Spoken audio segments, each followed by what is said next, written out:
Hello friends, good morning, காலை வணக்கம். இந்த மாம்பழம் எது தெரியுமா? அன்றைக்கு நான் உங்களுக்கு காட்டினேன் தானே, காயா வாங்கி கொண்டு வந்தேன். நான் அந்த தேங்காய் கடை இருக்கு தானே, அதுக்கு முன் கடை அந்த தம்பிட்டு தான் வாங்கிட்டு வந்தேன். நீங்கள் தேங்காய் கடையில் கேட்டா கூட அவங்க காட்டுவாங்க.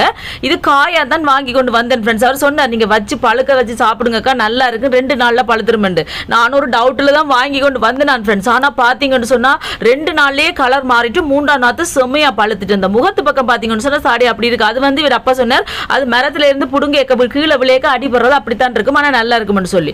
ஆனா எப்படி இருந்துச்சுன்னு சொல்றீங்க, டேஸ்டா சொல்லி வேலையில ஃப்ரெண்ட்ஸ். அந்த மரத்திலேயே பழுத்துனாங்க, அப்படி புடுங்கி சாப்பிடுவோம். அந்த வாசம் எல்லாம் அப்படி இருந்துச்சு ஃப்ரெண்ட்ஸ். தேன்பானி என்றா இதுதான் தேன்பானி என்று சொல்லலாம். எங்களுக்கு சும்மா தேன்பானி என்று பே காட்டுவாங்க, ஆனா உண்மைக்கும் இதுதான் ஃப்ரெண்ட்ஸ். செம்ம டேஸ்டா இருந்துச்சு.